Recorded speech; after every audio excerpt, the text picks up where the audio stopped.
Okay, so this is our last lecture, and this is on the topic of mass wasting. It's also known as mass movements or landslides. Landslides are usually the name that you've probably been more familiar with. So this photo here shows you a coastal landslide that was a result of the earthquake in Haiti in 2010. So you can see a whole bunch of material from this cliff at the coastline fell off of the cliff into the water and on the coast, on the grounds.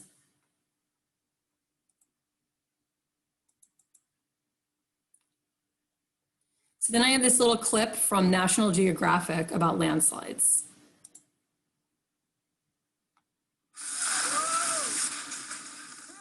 Portland. Oops.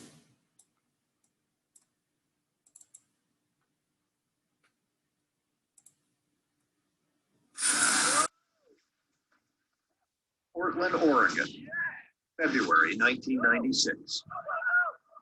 A mountain begins to move, and for a contractor and his son, there's only one option: get out of the way fast.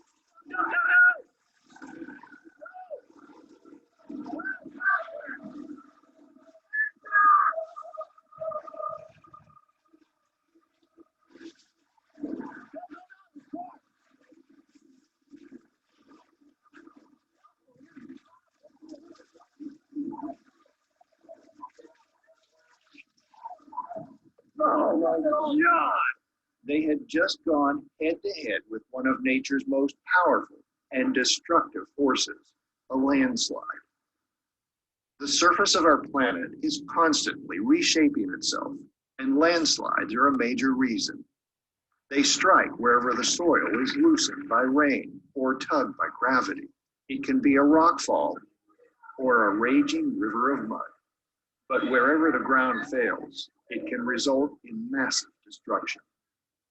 On average, landslides kill more than 8,000 people every year around the world. They can crash down without warning and travel for several miles. In the US, landslides occur in all 50 states, but some places are more dangerous than others. Landslides usually follow other natural disasters like volcanic eruptions, earthquakes, wildfires, storms, and floods. Steep slopes are obvious places for landslides, as are areas that have been hit by landslides before. But they also frequently occur where people have radically altered the landscape. Hills stripped of vegetation, slopes modified for roads and buildings. And as our cities and towns expand further, landslides become more frequent and more destructive. In 1998, disaster struck the Southern California suburb of Laguna Niguel. Few realized that the man-made hill beneath them could fail. The ground, eroded by heavy rains, began to give way, and the houses came crashing down. 7 were seriously damaged, and 5 of them tumbled down the cliff face. Though the ground cracked and the earth plummeted, no one was injured. The residents of Laguna Niguel were lucky. They still had their town. The following year in Venezuela, torrential rains triggered widespread landslides across a 25-mile-wide strip of coastline in the state of Vargas. Communities were buried under waves of mud and debris. It's estimated that 30,000 people were killed, around 10% of the area's population. Accurate death tolls were difficult to establish because so many people vanished under the mud or were swept out to sea. Though the catastrophe was on a massive scale, it is by no means unique. Such disasters have happened before and will happen again. As long as the earth continues to move, people will live with the threat of landslides.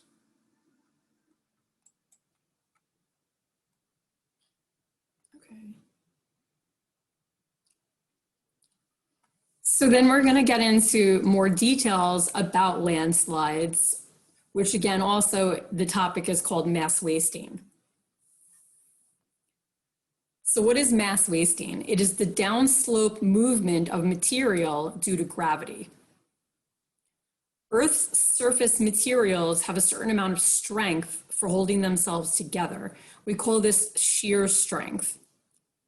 So if you were to have a pile of sand, the sand grains hold each other together in the hill shape. If the force of gravity overcomes the shear strength of the material on sloped land, the material will move down slope. So for example, if the sand were to become wet, that will affect the shear strength, and then the sand will basically succumb to gravitational pull and then fall down the hill.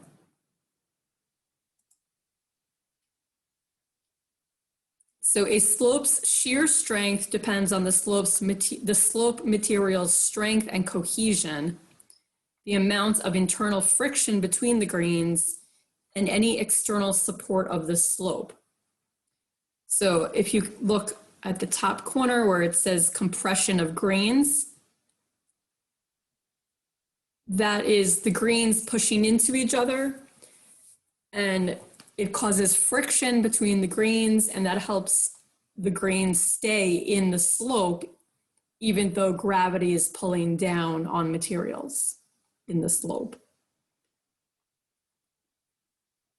So that cohesiveness and the friction holds the slope materials together. Then we have something called the angle of repose. That is the steepest angle that a slope can be without material collapsing down slope. And this is a function of shear strength of the materials.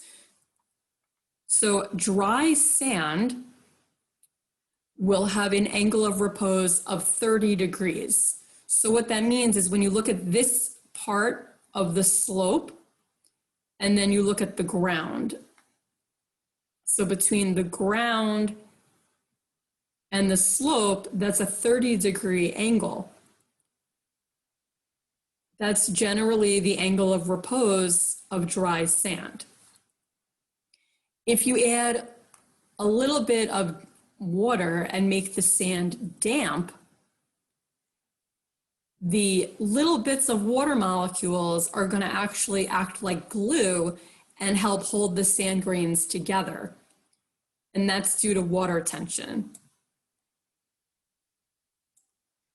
And that's going to allow for a greater angle of repose where you can get almost 90-degree vertical walls in a sandcastle. So the angle of repose is greater when it's damp sand. If you wet the sand, then the grains of sand don't really have any friction between them. And then the sand is able to just flow as a puddle, acting more like water. So then you really don't, you have almost zero is the angle of repose.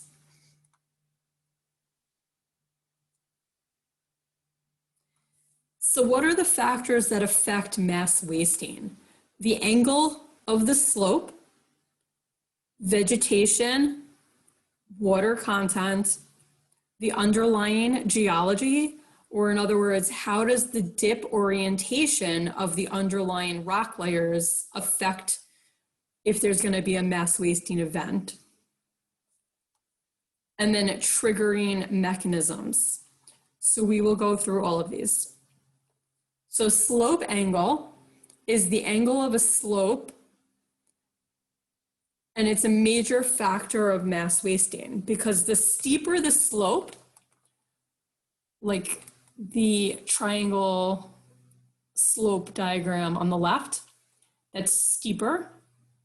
So the land that makes up this hill is less stable because gravity is able to pull down on this more vertical slope. Now this hill over here is flatter. So the materials that make up the hill are more stable. They're not as likely to tumble downhill or fall downhill. You do have processes that cause a slope to become steeper than the angle of repose of the material, and that's called oversteepening. For example, streams.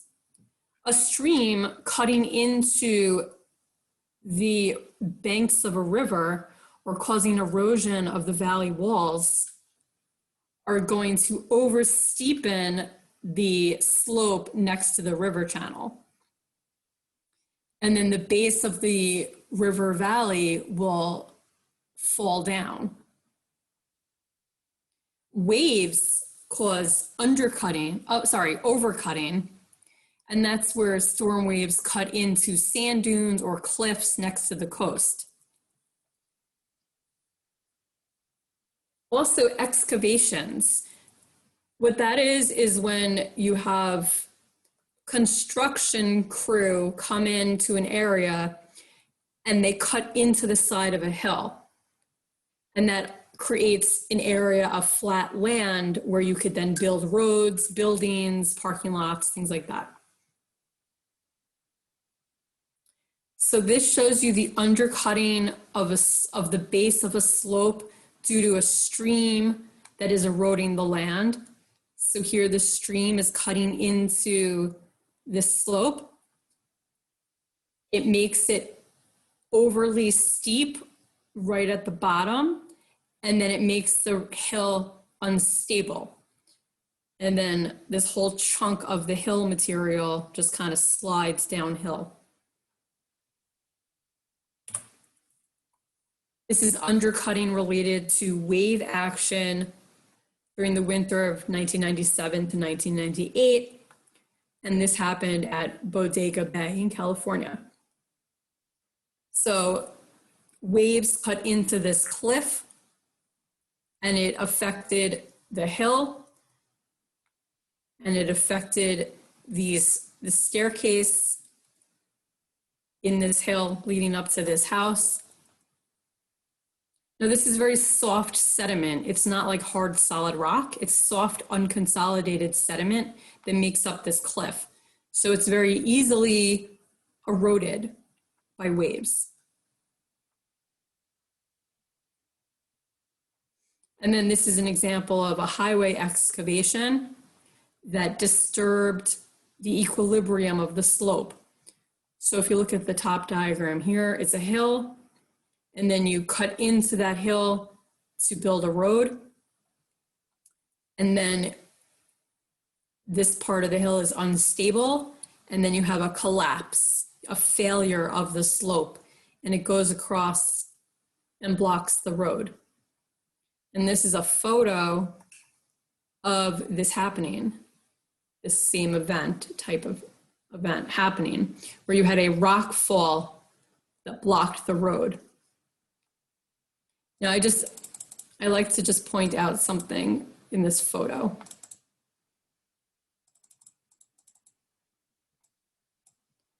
Okay, do you see this shovel right here? Right. So I just think it's interesting that they have this little tiny shovel because it's not going to help at all. I don't know why they're bothering with this little shovel. Okay.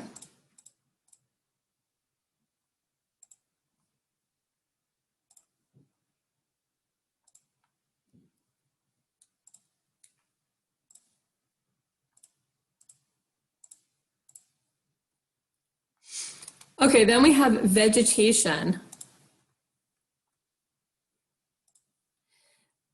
Vegetation makes land more stable because plants absorb water from rainstorms and roots stabilize soil by binding the particles together, the soil particles together.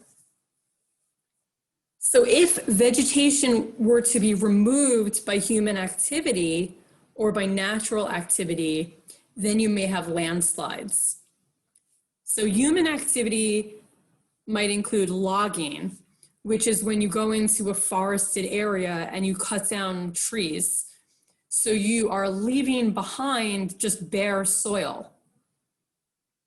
And then if it rains, that soil has nothing holding it together any longer, and the soil will just fall downhill if the forested area is a hilly area. Natural activity that removes vegetation could include fires. So for example, the wildfires in California result in frequent landslide events because the vegetation gets cleared by the wildfires.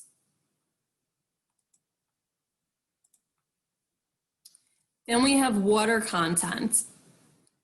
Increasing the water content of soil or sediments decreases the stability of the slope materials. Because you're saturating the ground, it's going to be less stable because the water in between the soil or sediment particles, the water acts like a lubricant, a lubricant that allows the materials to be like slippery, and then it's easier for the materials to fall downhill. Now, you're increasing the weight of the materials also by adding water. Water is heavy. So besides decreasing the friction between the grains, you're also making the material heavier. So between both of those factors, you're taking away stability from the slope. Now, clay is a major cause of slides, like landslides. If you have a lot of clay as your material in a slope. Clay could hold a lot of water, and then it becomes heavy and slippery.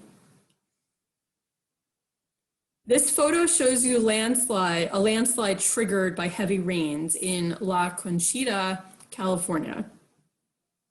Now that town is at the base of the slope, and you could see, well, you can't see them anymore, but there are houses that got covered by this land that fell from up here. Now it's due to heavy rain and also irrigation. So at the very top of this hill is an avocado orchard. So when they irrigate and water the orchard, the avocado trees, you're adding water to the sediment, and then it sinks into the ground, and then along with heavy rain, it caused a failure of the slope. 9 homes were actually destroyed in this in 1995.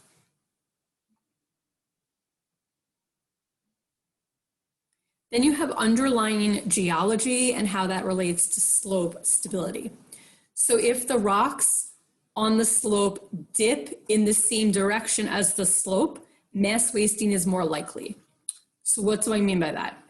The left side of this river valley is sloping in this direction, and the rock layers are also sloping in the same direction. So these rock layers are able to easily slide down the hill, especially if there was a lot of rain. These layers could easily just slide down the hill. Now, if you look on the right side of the river valley, the slope is going this direction, but the rock layers are perpendicular to that. So you're not going to have sliding of rock layers going on the right side into the river, but on the left side, you can easily have these rock layers slide downhill. Then we have triggering mechanisms. So most mass movements are triggered by a force that disrupts slope equilibrium. For example, earthquakes, heavy rainstorms, and snowmelt. Snowmelt is when you have snow melting. Usually that's going to occur in the beginning of the spring. So you'll see later on in the lecture in parts of the world, you'll get more landslides in like March and the beginning of April because of the snow melt.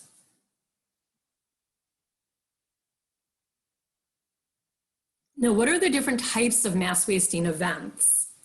You have rock falls, rock slides, and flows. And these mass wasting events are classified by the rate of the movement. Is it fast or slow? The type of movement, is it falling, sliding, or flowing? And the type of material involved, rock, soil, debris. And then within slides, you have slumps, which are rotational slides, or block or rock slides. And then flows, debris flow, mud flow, earth flow. Sorry.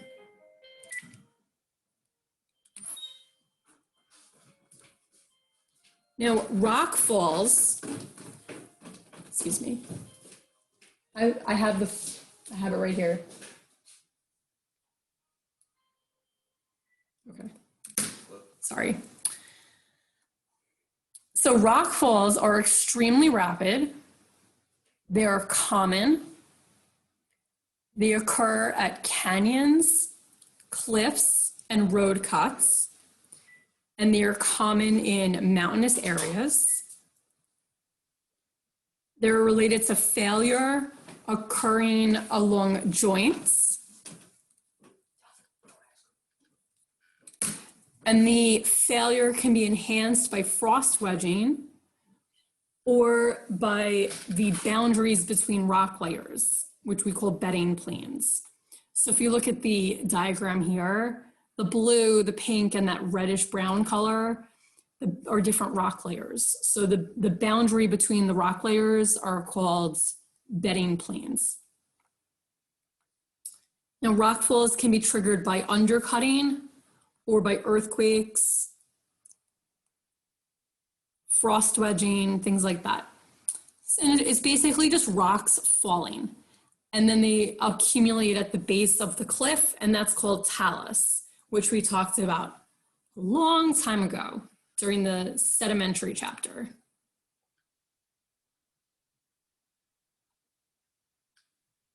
And here is a more local rock fall. This is along the Springbrook Parkway in Westchester, where you have these rock layers that are vertical. They are foliated and they're vertical. So the pieces of rock are able to just easily fall off. And then you have a pile of just pieces that fell off of this cliff.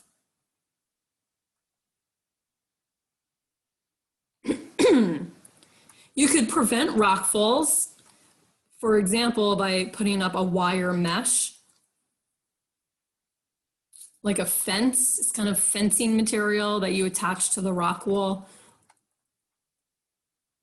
That's one way of preventing the rocks from falling onto the road. Then we have slides.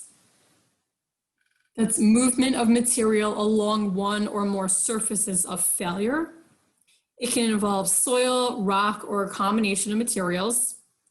And the two types of slides include slumps or rotational slides, which is along a curved surface, or rock slides or block slides, which is on a planar surface, not curved. So this is a slump.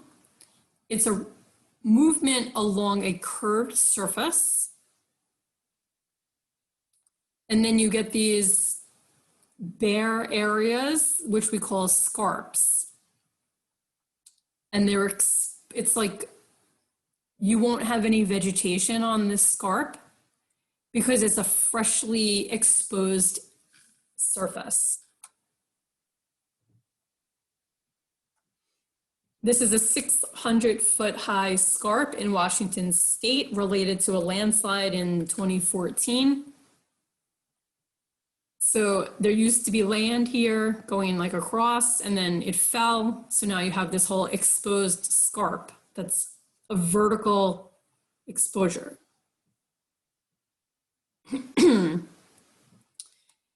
Here are some more pictures of the slides, the slumping. So this is at the coast.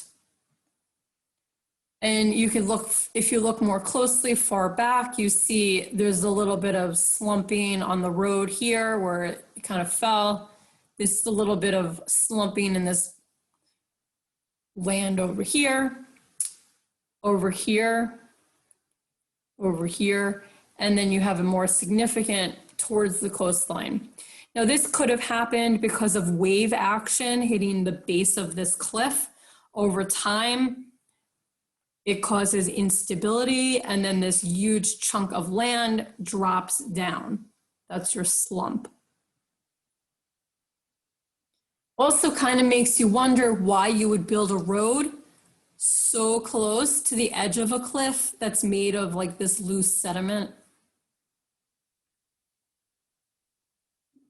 Now, I don't know if there were any cars like on that road or not when the slumping happened.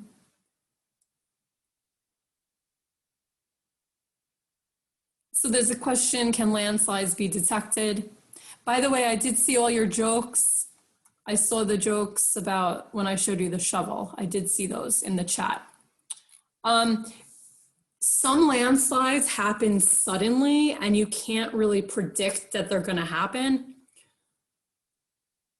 But what you can do is know about slope stability and say, okay, in the future, you know, this area might be unstable because it's at the coast. You look at the types of sediment that make up the cliff. You see that there's undercutting by the waves. And then you could say, you know, at some point this might have a landslide. If there were, or all of a sudden there might be an area where a big storm is happening, you might be able to predict, okay, there might be a landslide in this area. So in that way you kind of can predict, but in other ways, you can't predict like literally to the day, like, okay, like, you know, this is gonna happen like in this amount of time from now. That you can't really predict. But sometimes you can see them happening pretty slowly, and then you have time for people to evacuate out of an area. So here's more slumping, and you might notice that a lot of the examples I show you are from California. They do have a lot of cliffs on the Pacific coast in many parts of California. And the cliffs in many areas are made of unconsolidated sediments. So it makes slumping easier. So in this case, you have these homes at the edge of this coast. So you can't see the ocean, but there are waves that are going to be hitting the base of this cliff. So over time, I mean, you could predict over time that these houses are going to have damage due to pieces of this cliff eventually are going to fall into the ocean. Like you'll probably have slumping of this material. Now these look like large houses, so I don't know. Also, if you look really closely in the background, the background here, it doesn't even look like there's a railing on this road that's like on the edge of this cliff. I don't know. That doesn't look safe. I guess it is safe. I don't know. Maybe there is a railing. It doesn't look like there is. I personally would not live on the edge of this cliff. Excuse me. Okay, then we have slides. rock slides. This is, notice the bedding, the sedimentary rock layers are oriented in the same direction as the slope. So the slope is going this direction and so are the rock layers. So it makes it easy for rock layers to break off due to frost wedging or things like that. And then they fall downhill. They slide, just like a slide at the playground, at a park. Right? You sit on the slide, you slide down. So the rocks are doing the same thing. This is a common occurrence in Southern California, actually. Okay, and then it goes across this road in this diagram. This is an example from an area in Canada. In 1903, you had a landslide at Turtle Mountain. So I guess you can go as a tourist and like look at the remnants of this landslide.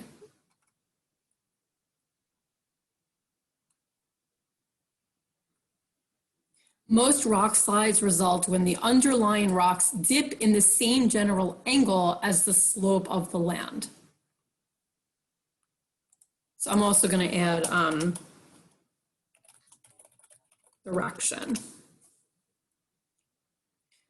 So when you undercut along the base of the slope and clay layers beneath porous rock or soil layers increase the chance of rock slides. Okay, so in this case, if these were clay layers or, if these were clay layers and then this layer was able to be just slide downhill. Again, here's a river undercutting.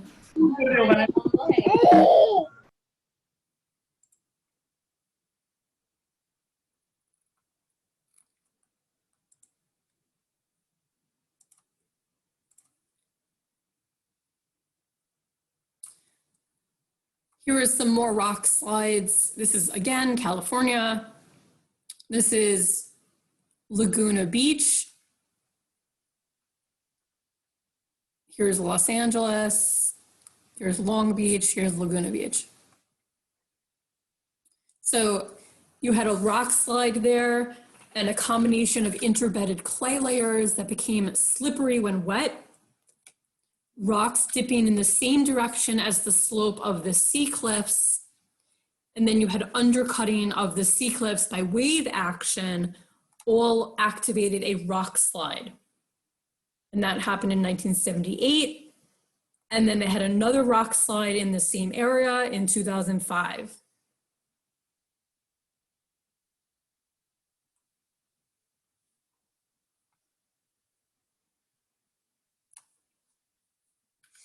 Then we have flows. When materials flow as a viscous fluid downslope, then it's called a flow.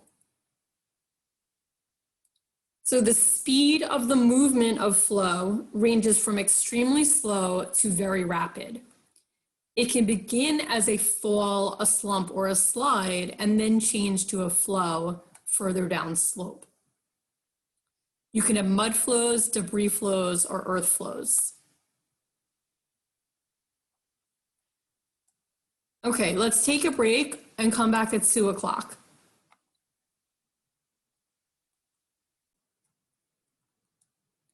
So mud flows are fluid and rapid, and they could flow up to about 50 miles per hour, which is pretty fast. Mud flows are made of more than 50% clay and silt. Clay and silt together is what we call mud. And then you have about 30% water. Mud flows are common in arid or semi-arid environments, and they're triggered by heavy rainstorms. Usually mud flows follow an existing river channel that's already there. For example, in Vargas, Venezuela in 1999, as we saw in the National Geographic video clip I showed earlier, they had mud flows that ended up being pretty deadly and destructive. And here are some photos from that.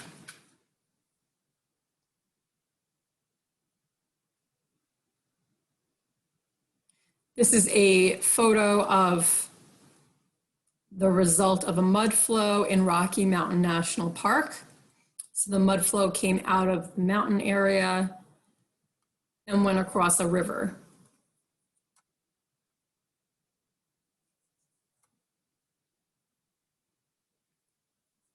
Then we had debris flows. When you compare debris flows to mud flows, you have larger particles, less water, so it's more viscous. It doesn't move as much like a liquid. It's a thicker material, so it's going to be slower. And debris flows don't necessarily follow existing river channels. So this is a photo of the result of a debris flow in Western Nevada, and it's a lot more rocky. There's a lot of boulders, part of this debris flow. And it's not as wet, it's more rocky. And it covered most of this house back here.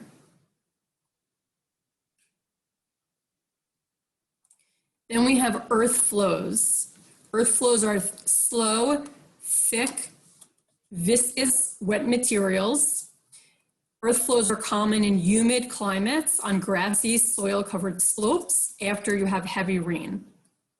I've seen earth flows upstate New York, for example, or in areas where it's a little bit hillier. I mean, we do have hills around Queens as well, but I just happen to have seen earth flows in upstate New York. And it's just a little bit of slumping in, let's say, a grassy hill. Just so you get like this little slump up here, and then the soil material with the grass kind of just flows downhill a little bit. So earth flows are slower than mud flows and debris flows. And you do end up with that scarp at the top. And then the earth flow part will be kind of like wavy looking.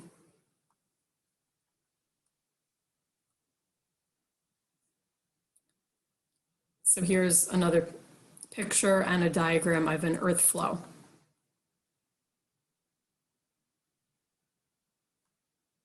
Then we have another type of mass wasting that we call creep. Creep is a slow, long-term movement of loose materials down a slope. So that could be sediment or soil. And creep occurs very slow. So you can't watch it happen. It's just, you could see the effects of creep, but you can't actually watch it happen. It's too slow. And it's also the most significant mass wasting event in terms of the amount of material moved downslope and the amount of economic damage that can occur. It's most common in humid climates, and it typically involves an entire hillside. The evidence will be tilted trees, tilted poles, cracked roads, and structures, and it's difficult to control. And it's caused by expansion during freezing and then contraction when there's thawing. So in between the soil particles or the sediment particles, there's going to be moisture. So where the grass is, that line is the usual elevation of the soil in this location. But when the ground freezes, that elevation goes up a tiny bit. So the materials go up. And then as the thawing happens, the material is going to slide downhill a little bit. So like this pebble here moves here during freezing. And then as the thawing happens, it goes downhill a tiny bit. So that pebble ends up here now. So over time, that pebble will end up down here. And these are the effects. So you have poles, fences, here's a road, here's a photo of if you blow up from this little area here. You have this retaining wall in front of this grassy hill. You have the retaining wall, looks like it's falling over. The rock layers are tilted even.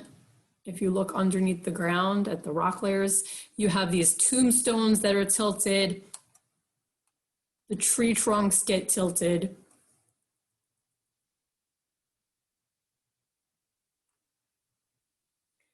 Other types of mass wasting include something called salifluction. This is the slow downslope movement of saturated surface sediment. In other words, the wet upper layers of soil that are lying on top of frozen soil. Salifluction is most common in areas where there's permafrost. Permafrost just means frozen soil. It's either frozen most of the year or all year round, like in the tundra or the upper latitudes near the poles. So the frozen soil does not allow water to penetrate downward. And that allows the downslope movement of the saturated surface sediment.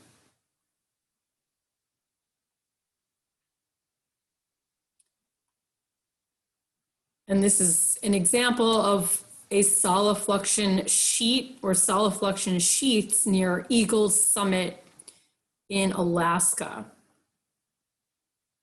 So you have movement downslope of the material, the upper materials that lie on top of the lower frozen soil.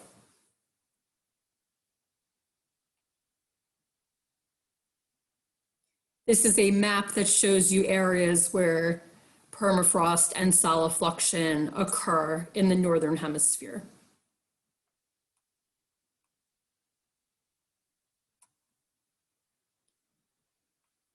And this is an example of damage in a road related to the permafrost thawing.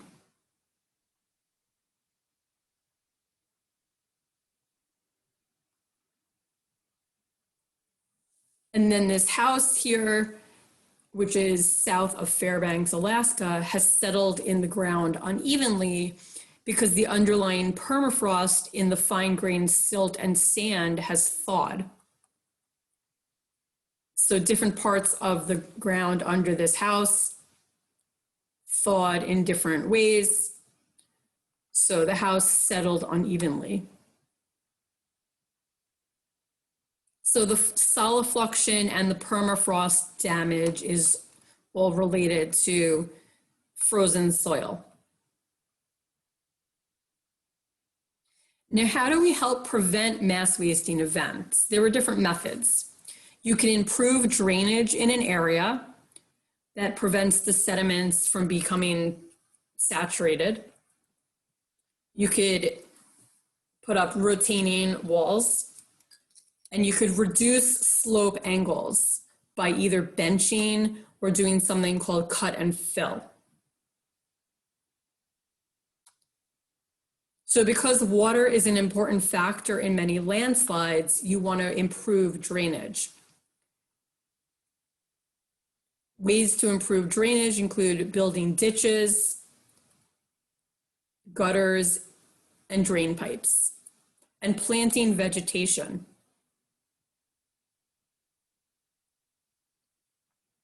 So here's an example of installing drain pipes. So in this case, in this hill, you have these pipes with holes. So the water goes down into the ground. The groundwater goes into these pipes and then pours out the side of the slope without actually running down the slope on the surface. These look like flutes to me, right? Like little instruments. That's what these look like to me. Anyway, here's a photograph of the drainage pipe. So instead of allowing the water to flow on the land surface, you're allowing the water to just flow out of the pipes.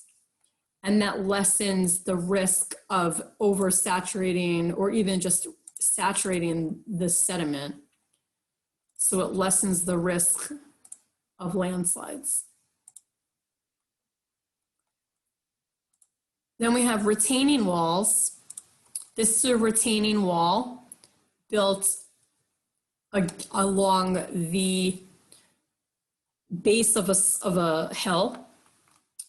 And there were holes in the retaining wall to allow groundwater to pass out so that you're not building up water behind the wall, right? They're drainage holes. You know, behind this wall is usually going to be some crushed rock, and that's going to hold water. So that's a retaining wall.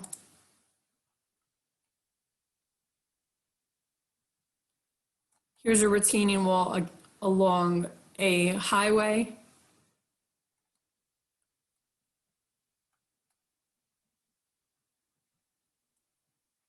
Here's a retaining wall along someone's driveway.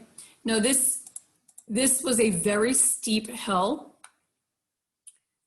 and everyone's driveway had a retaining wall that held back the part of their property. So behind here was a hill.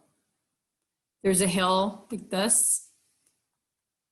And then the retaining wall allows the houses to have a flat area for the driveway and the garage.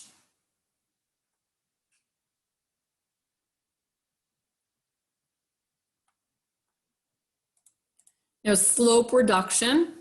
You could reduce the slope of the land, and that helps stabilize the materials that make up the slope. And we could use the methods of cut and fill and benching. So cut and fill is when material is removed from the upper part of the slope and then used as fill at the base of the slope. So what you're doing is reducing the slope angle. And then you're building a flatter surface at the bottom of the slope that could be used for construction purposes. So here on the left is the before picture. You have a pretty steep slope. And what they have done is removed part of the top of the slope and put it at the base. So now it's not as steep at the top. And then you have more flat area at the bottom where you could build homes or businesses on. And it provides more stability at the base of the slope. Then you have benching, which is where you cut a series of benches into a hillside. And that reduces the overall slope average. The benches then can collect like little debris, little bits of debris from little landslides or rock falls. It's kind of like building a staircase on a hill, but you're cutting the staircase shape into the side of the hill.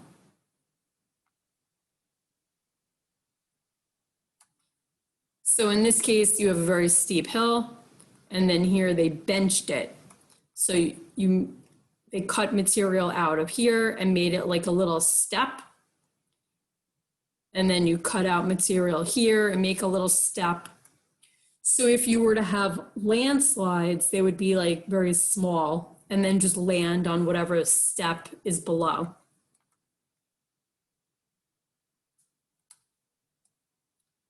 And I have a couple of videos. So this video is from Washington State after a massive landslide. So there's an island on the coast of Washington State called Whidbey Island. And a chunk of the land slid into the water, and you had an evacuation of people from 34 homes. And this happened at the end of March in the year 2013.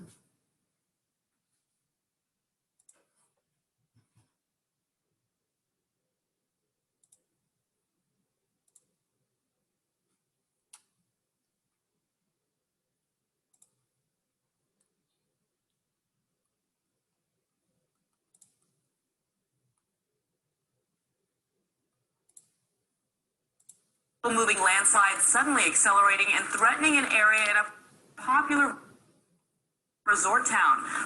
Oh, this is not there were actually, there were two videos that I had opened. So watch this one.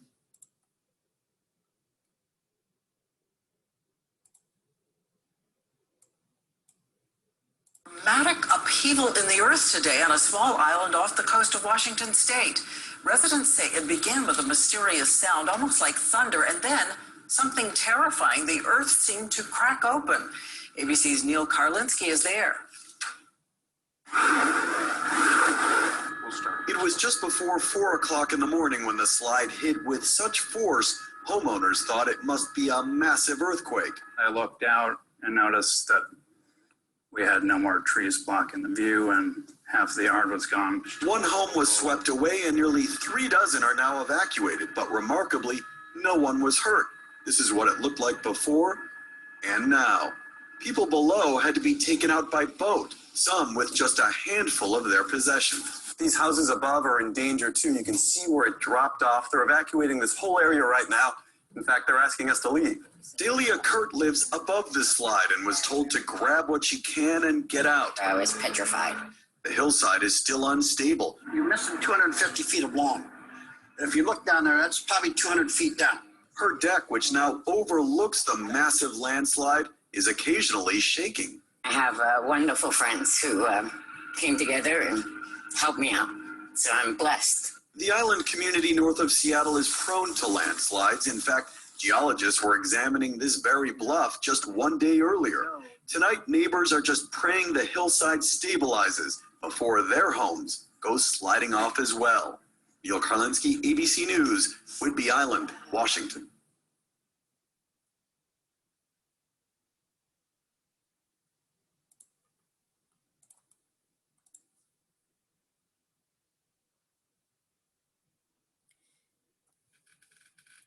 And then almost 1 year after the event that I just showed you the video on, there was another landslide in Washington State.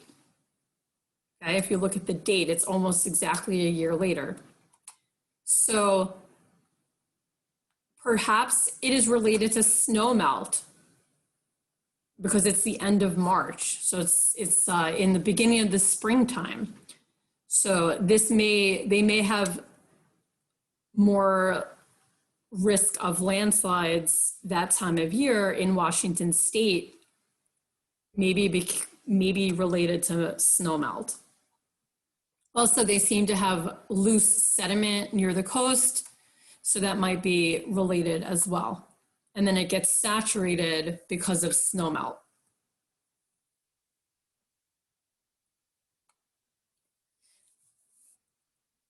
Then I have another video, which is in Wyoming, Jackson, Wyoming.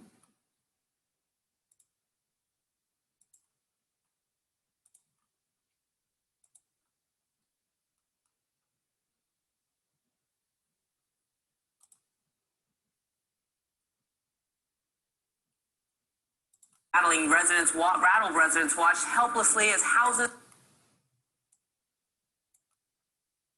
Slow-moving landslides suddenly accelerating and threatening an area in a popular resort town. Rattled residents watched helplessly as houses and roads ripped apart. ABC's Michelle Franzen has the very latest. Mother Nature in Jackson, Wyoming. This time a slow-moving landslide that ripped Jeremy Budge's home into two. Take a look at the damage captured by an aerial camera. It's basically broken in half now. It's been quite amazing to watch the progress of the slide. Budge moved from his home last November, but this week things went from bad to worse when the slide split the house. The longtime resident grew up in this town known as the gateway to Yellowstone National Park. In the past 10 days, dozens of residents have been forced to leave their homes. They said we had a couple of hours to get out of the house. So we grabbed some clothes and we took off. The ground has been shifting for weeks, but in the past few days, officials say the slide has doubled in speed and force. Take a look at the parking lot of this Walgreens, now closed and right in the slide's path. There is a possibility that this big cliff face could suddenly collapse. Crews are braving the crumbling and fractured slope to put up barriers and help guard the town's water main and sewage lines. Meanwhile, residents, including Budge's daughter, remain on edge. It's been really stressful and really sad. Kind of makes you feel like your whole life is up in the air.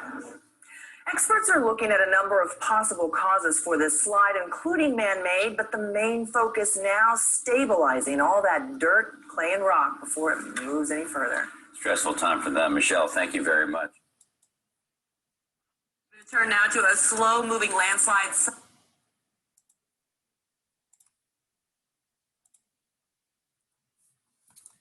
Okay, and then you could watch this later.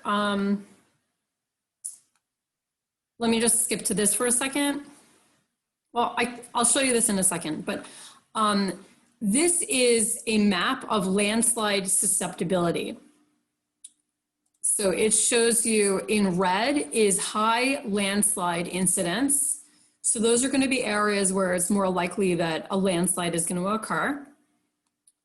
And then it goes to this color here is high susceptibility to landsliding and moderate incidence.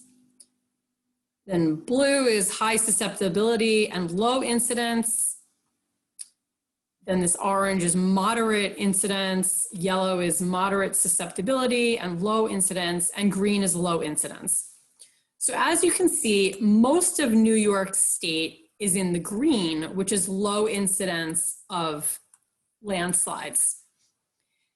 But then if you look at the north shore of Long Island and then the south shore of this, the South Fork, it's a little bit of a higher incidence. That's because of the moraine.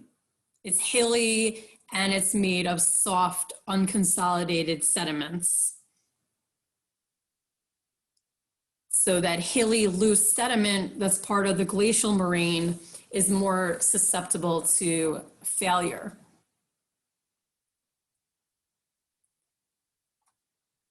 Okay, and then let me open this.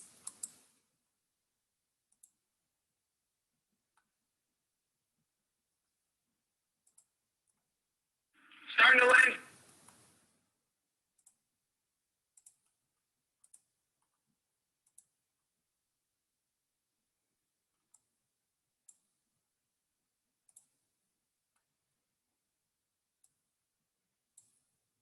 So this is a pretty interesting shot of landslide. It's pretty crazy that this guy is standing right there at the edge.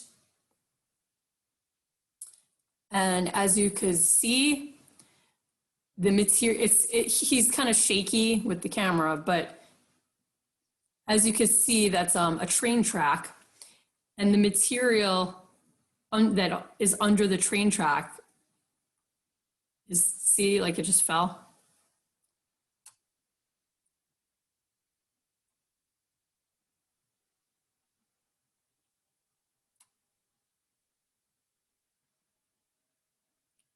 So you can see there's a river underneath this train track. So there must have been some sort of oversteepening of the river valley below that caused a failure. But this all looks like loose sediment. See, it's failing in the background too. I wish the camera was held a little bit more steady, but I could see where someone would get very excited if this were to happen and kind of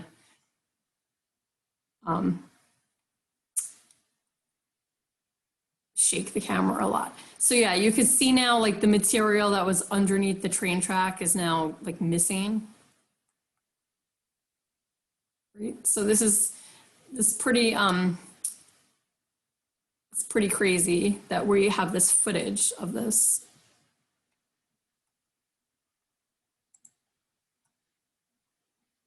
So now you have this wide area.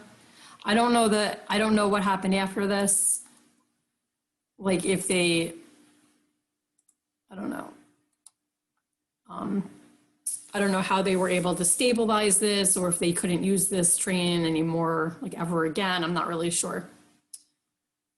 Okay, so that is basically the video. And this is just that landslide video I showed you at the beginning.